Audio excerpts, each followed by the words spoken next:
All right, I am super excited to share this with you all.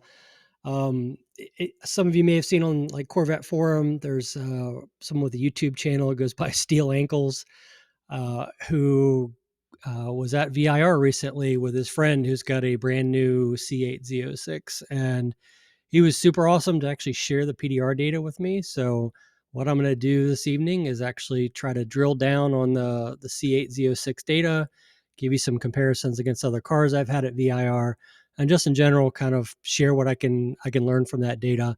If you haven't already, I'll put a link right up front in the video notes. But go to Steel Ankle's website, check out the video he posted. It is very cool to see the C8 Z06 on track, being driven in anger, chasing down a C7 ZR1. The person that was driving was really wheeling the thing. I could see that from looking at the data as well. So really cool to see. Go watch the video. Like I said, I'll put links in the video notes. But let's kind of dive into it. So a little bit of background in case you've not been following kind of the discussion on Chatter and I mean on the forums. So this is the brand new Corvette Z06. It is a non-Z07 car, so doesn't have the stiffer suspension, doesn't have the Cup 2 tires, doesn't have the bigger aero, but is running the GM recommended track alignment and is running on the Pilot Sport 4s, the zero pressure ones that are made for the Z06. Couple other notes. Apparently, the driver did leave it in drive, didn't manually shift it. I'll say from my experience with the C8 Stingray, I'm kind of in the same boat. Like I really didn't see any value add in trying to shift the car by myself. The automatic mode just did really awesome. So just can't get over how good that car sounded in the video too. Oh my gosh, I cannot wait to get one. So let's dig in and look at it. We're going to start by comparing that C8 Z06 to my C8 Stingray that I've since sold, but I had a couple years ago. It was a 2020. I had it VIR. The only time I had it VIR was with a track alignment and with the Goodyear Supercar 3Rs in stock sizes. So definitely a better tire on it. So that'll influence things a bit as well. But let's kind of start by just looking at the measures, kind of looking at the core channels I'd be looking at anyways. So blue up here is the Z51. Orange down here is the Z06. So as you can see, it was a fairly cool day. Temps in the low 50s. Coolant temps were a complete non-issue for this car, like 180s to 190. Pretty short session. Total of 6 laps, so really 4 of them in anger, really 3 of them in anger. Oil temps stayed nice and low, 220. Some things I thought were interesting is this is the minimum oil pressure. So typically I use that to look for, signs of oil pressure going really low. The minimum once he started whaling this thing was 55. So compare that to my Z51 where it was in the 20s minimum, even running in anger on track. And that gives you an idea of just how much more stout the oil system is in the Z06. From an RPM perspective, again, everybody's heard about the 8,600 RPM red line. You can actually see that the RPMs kind of peaked over 8,700 a couple times. Usually this is on a shift when you've kind of unweighted the valve train and just kind of spins a little bit up. I've seen it in all of my Corvettes in the telemetry on track, so nothing unusual here. Lateral acceleration, so this is lateral acceleration out of the car. I applied a moving average filter to it of a half a second. So I'm trying to round out those spikes. Because if you look at the raw data, it's 50 hertz. It's very spiky. You'll get these abnormally high values. So this is averaged over a half second. And you'll see 1.4, 1.44, 1.38. So around, 1.4 Gs of lateral acceleration on the street tires, on the fully treaded, Pilot Sport street tires. G-sum, so this is the combination of both accelerating, braking and lateral Gs. Again, you'll see up near 1.6, so pretty good for a fully treaded street tire. And then we'll look at the data and the speeds, but again, top speeds on the straights were, mid 160s to high 160s. So the driver you'll see this if you look at the video, did have it in track PTM Sport. So active handling was still active on the car. and it was indeed kicking in. So not surprising. So again, that's kind of a quick look at the measures. Let's take a look at the lap times. So if you've seen the video, you saw that the best lap time was this 2:01.6. What you probably didn't know is if you take it and actually, Pi Toolbox, if we segment things, it'll give us a nice rolling average, or sorry, a rolling lap. So the fastest rolling lap was a 2 minute 0.9. So again, that's basically going from sector 7-8 from the lap prior through these sectors on the next lap. And then theoretical fastest lap. So that's basically the accumulation of all the sectors.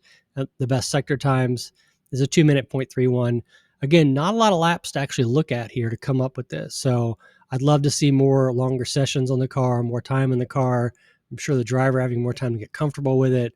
But he was hammering on it pretty well. So that's fantastic to see. And again, for comparison, the Z51, this was on, again, the Goodyear, so a better tire. My best lap was a 202. 202.68 is the fastest rolling lap. I think the actual fastest lap was about the same as well. So that gives you a little bit of a comparison. And I want to say on the stock tires, I was kind of more like 204s on the Z51. So about a 4-second delta kind of as we stand right now. All right. So let's go ahead and take a comparison look at those two cars. And a couple things I'll point out. So one is you will see this if you watch the video. That C8 Z06 is glued to the bumper of the C7 ZR1 the whole time. There's several times where I'm sure that he had to let up early, so I wouldn't consider these to be optimal laps. But again, really fun to see that they can hang with the car. I do understand the ZR1 that was in the video. It's clearly a non-ZTK car, so non-Big Arrow car, and it's also an A8. So previously, having looked at the A8 versus the manual transmission that I had, the A8 is definitely significantly faster accelerating and faster on the straights. So here we go. Taking a look at this, you can see going into turn one. One more thing I want to point out real quick. The C8 Z06 data had the start finish line defined right around Oak Tree as opposed to the actual, start finish line on the front straight. Had to do a few gymnastics to get things to line up, but everything looks good. So there shouldn't be any anomalies here, but it's worth pointing out in case you see something that's strange. So going down the front straight, as you can see, let's just look at the speed channels, roughly 13 miles an hour faster going into the brake zone for turn one. That is pretty darn stout. I don't actually have, I'd have to go back to look and see how the run out of Oak Tree was, but even just looking at this from the same lap, pretty similar overall. Here we have, braking into turn one, pretty similar minimum speed. Again, it's hard to tell how much he overslowed for this car, but I think he was pretty much had his bit between his teeth trying to get off the line. You can see, though, getting back to the gas, the Z06 kind of delayed a little bit. That could have been because of the car in front. And so, in that acceleration, coming out of 1 to 2, actually the the Z51, the Stingray, was a little bit quicker, but that was just from getting back to the throttle. He also carried the speed a lot further. So really kind of that was one of my first indications that this guy's really hammering it. So, whereas I lifted quite a bit before the curb for 2, he was on it a good bit further. And as a result, also had a big speed differential going in. Going down, take a look at 3. I'm going to actually hide this channel right here because it's just going to confuse things.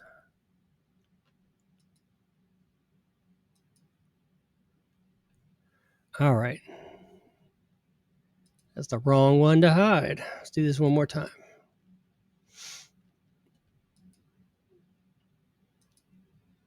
All right. Okay. So I would get that out of the way.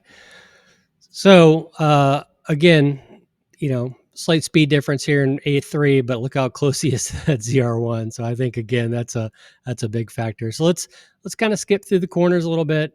Clearly the driver was driving very well. Let's look at the run from Oak Tree. So again, clearly held up a bit by the ZR1. We both get back to throttle about the same time and about the same speed. And then again, you can see the huge speed differential between the two cars before, well, we'll go to where he lifts for the S's. So at that point, he's 140. I'm 125 in the Stingray. So again, another 15 miles an hour faster. And just put this in perspective for lap time. If we just do this,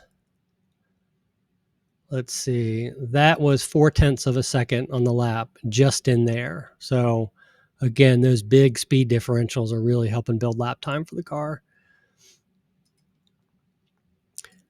Going through turn 10, again, really amazed at, how fast he went through turn 10 on street tires.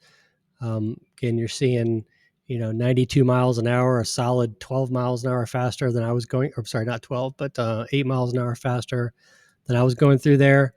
And I'll show you later some of the lateral, well, actually, let's look right over here. We have lateral acceleration, and you can see, the car is, they're both at about 1.3 Gs. I think at the time he turns in, it's 1.4 here where he's turning in. So a lot of G load in the car. You can even see active handling kicking in there a bit as we go through. So the big fun part is looking at the back straight. I'm going to zoom in on this one a little bit because this is worth looking at. So again, fairly similar. Let's actually go from where we get to full throttle, similar speed from here down the back straight is a full second that the Z06 was faster than the Stingray.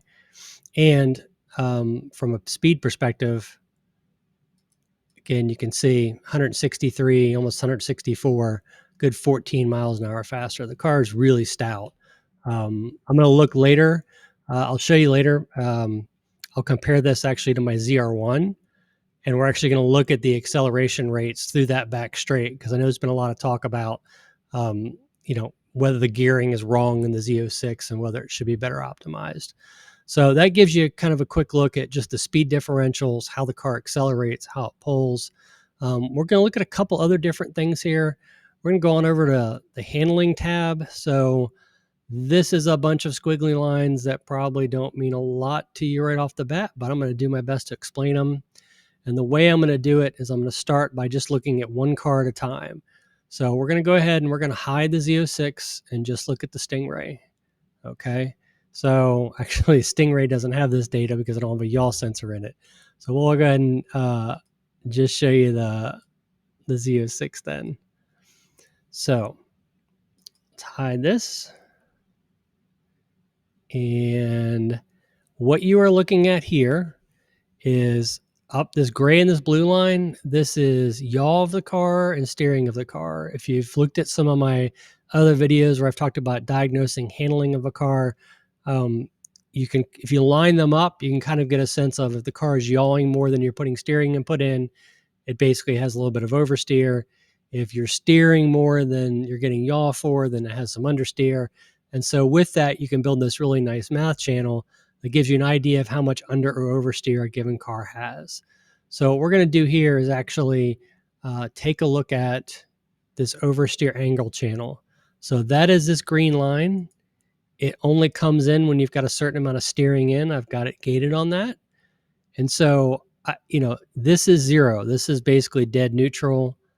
This is 5 degrees, air finger quotes, of that's understeer is down. Oversteer is up. So I will tell you, for me as a driver, I've learned that I am happiest generally when my car is kind of plus or minus 5, plus or minus 7. Anything more than that, and it either starts to kind of bother me. So looking at this Z06, there is most definitely not any understeer in this thing. So look below this 0 at that orange, at green line rather. Like the only understeer you see is, here's a little bit going through Oak Tree, and it's super minor. I mean, it's almost dead neutral. Here's a little bit. That's probably turning in for the top of the roller coaster. Every place else, you've got yaw going on beyond the steering. And I'll say, for me, this was one of the things I had a hard time adjusting to with the C8 in general. I think it's a function of the engine being in the back, function of the weight being in the back. The car is naturally going to want to pivot more from the rear, and I think you're seeing that here, in the data. It's not out of control. Where you see these big spikes, if you go look at the video, you'll see it's generally where the driver's done something, just kind of overcooked it a bit. But you can see, we got a spike here as he goes back to throttle. We've got a spike here, kind of coming off the brakes fairly quickly. Got another big spike here. Again, kind of going back to the throttle pretty rapidly. So again, you're going to have to be careful. This car had, active handling turned on, so all was well and good. But it's definitely going to be a machine to take with, be respectful of. How's that? So that's a quick look at the handling. Oh, I didn't explain. Again, down here, that green line is your throttle. That red line is your brakes. That wasn't clear. And this yellow line here is lateral acceleration. So again, also smoothed out. So like, again, you see this big spike right here. At that point in time, we had, 1.2 Gs of lateral acceleration into the car and went back to the throttle. Again, over here, you're seeing, again, these kind of big spikes, with big throttle movements, kind of unsettling the car a little bit. All right, what should we look at next? Let's go over to our acceleration and braking chart. So there's a couple interesting things here I want to show. Let's start with this. So this is just a chart plotting speed with RPM. And so what it roughly gives you is a good indication of kind of your speeds and gears and where it falls. These little trail off pieces are where, either you weren't full throttle or maybe active handling kicked in or PTM kicked in and kind of throttled the power. But you can see, it's color coded down here. This is second gear, third gear, fourth gear, fifth gear. I actually don't understand these two lines and why that is. I'm guessing it's something the DCT is doing, but I'm not quite sure. But again, you can see where, you kind of drop from, red line in second down to, what is that, roughly, 5,600 RPMs in third. So you can kind of see the progression of, the gear drops as you shift gears going up. So let's compare that with the Z51. So I'll go ahead and unhide that. And now you've got to kind of mentally realize that since now they're not colored by gear, they're colored by car. You'll see though that, again, this is, that's probably second or third, fourth, and fifth in the Z51. Again, there's your gear spacing. Again, just kind of gives you a feel for that. Probably more interesting is to look at this. This is going to be, here we've got acceleration. So this is how hard basically your head's being pushed back as the car accelerates relative to RPMs. And we'll go ahead and hide the Z51 again. And what you're seeing is again by gear. So this isn't quite as clean as it was before, but you kind of get a sense of this orange up here is acceleration in second gear at the top of the RPM band. So, you're seeing, 0.76 Gs of longitudinal acceleration. That, when we look at some other cars, you'll see that's really pretty stout on street tires. This is third gear, all the yellow dots, fourth gear, green dots, and then fifth gear down here are the blue dots. So, all right, so we'll do this again when we compare some other cars. Let's see, just for giggles, let's go ahead and throw the Z51 in with its 200 less horsepower. And it's hard to pick out the gears in here, but again, you can see this is probably second gear or something here. Fair bit more acceleration. All right, now let's go back to, let's just say, our splits. And I'm going to do this live, and I'm going to try to switch to, how about we start with the ZR1 and look at some of the acceleration data.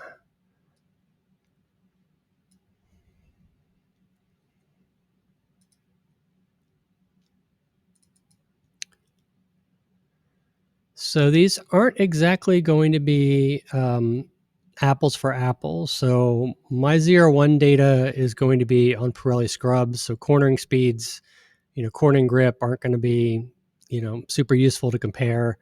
But it was otherwise a stock car. It was a ZTK car and it was a manual transmission car though. So let's kind of pick a good session. Oh, that's a good one right there, 155. So let's go ahead and pull that up. And let's do a little comparison. And looks like things are pretty closely lined up. I'm not quite sure why we've got this here, but it looks about right.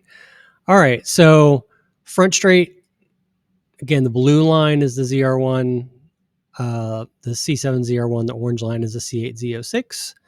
And what you can see here is pretty darn close down the front straight, about a mile-an-hour difference for the ZR1 over the Z06, and probably got a much better launch out of Hog Pen too with slicks on the car. So we'll kind of skip through this stuff. We will go to climbing S's. So pretty darn similar, a few miles an hour. I don't know why the video is not quite sunk up here, but if you look at the data over here, you can see the ZR1 was about 3 miles an hour faster.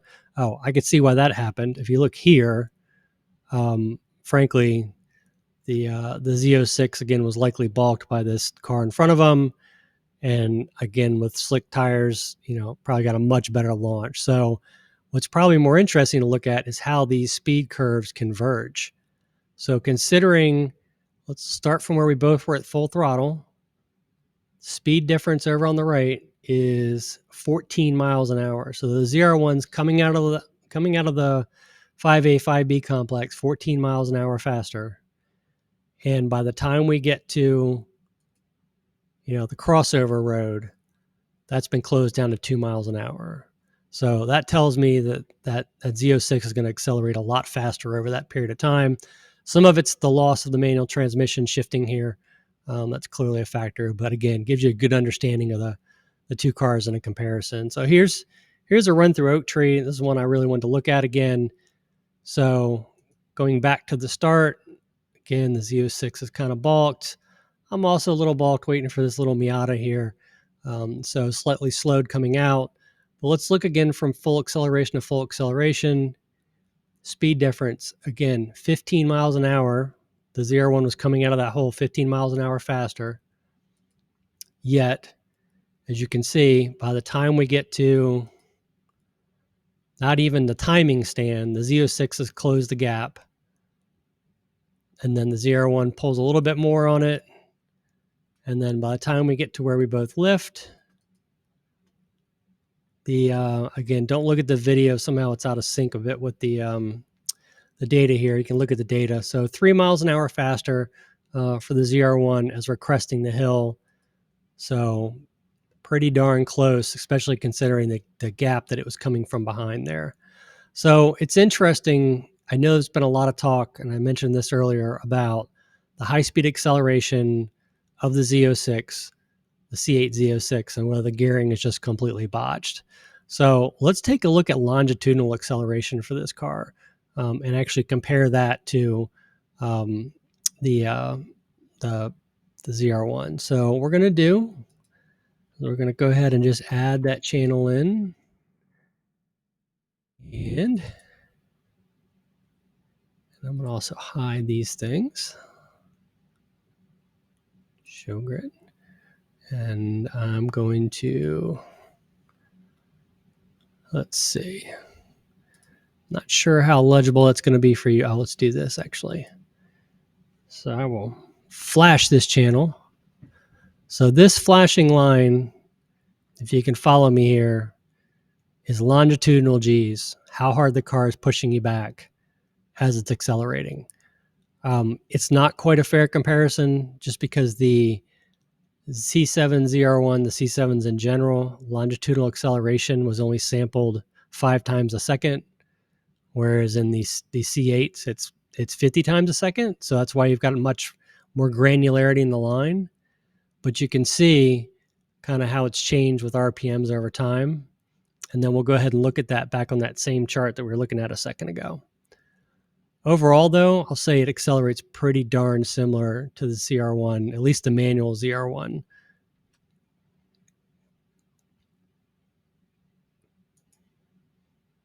All right, so back over here.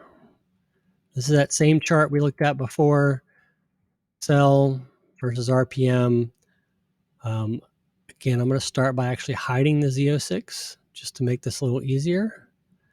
And you can see, so this is second gear, a little over 0.6 Gs. Third, oh, let me actually zoom back out again. This is all, hang on a sec. There. Otherwise, we were just zoomed in on a certain certain part of the track. But again, you've got 0.6 Gs, just a little above for the ZR1. Third gear, 0.45 roughly. Fourth gear, well, let's just kind of pick where is it right there. That is what does that say? 0.31 Gs. And then fifth gear, 0.18 Gs. So now let's go ahead and do the same for the Z06. And we'll do the same thing. We'll hide this. And now you can see second gear acceleration, as we pointed out earlier, is pretty brutal, 0.76 Gs. Third gear, this is nearly what the ZR1 was in second gear. Fourth gear, we're looking at, depending on the RPMs, 0.38. And then again, fifth gear, it's 0.22. So definitely harder accelerating through all the gears than the manual transmission cars were. I don't have A8 ZR1 data to actually compare it to right now. But again, you can kind of get a feel of fifth to fifth. Let's see, what's that? Probably fourth to fourth, third to third, second to second. It's probably about a right matchup. But again, I'm not too worried about the gearing. It looks really good. I'm sure it could be better, but I don't think it's quite the dumpster fire that the internet would have you believe. All right, I think I'm going to stop there for this evening. We've taken a look at the C8 Z06 at VIR and compared it a little bit to the C8 Stingray, as well as a little bit of acceleration data relative to the C7 ZR1. I got a little more data up my sleeve. I'm going to go do another video, hopefully tomorrow. Well, I will compare some data I have for my C7 Z06 Z07 that had Cup 2 tires on at VIR. So that'll be a much closer kind of apples to apples comparison between the two cars. Of course, one's a Z06, one's a Z07. But I think it'll be fun to look at, and I'll just go ahead and put that together in a separate video. So thanks a lot for listening. Hopefully you found this valuable. If you have any questions, go ahead and post them up in the comments. And thanks again to Steel Ankles for sharing the video. Like, this was a ton of fun. I've been itching to get into this data. I hope you all found it useful. And please go watch his video. It's really cool to see that car on track in anger. So have a good evening. Talk to you later. Bye.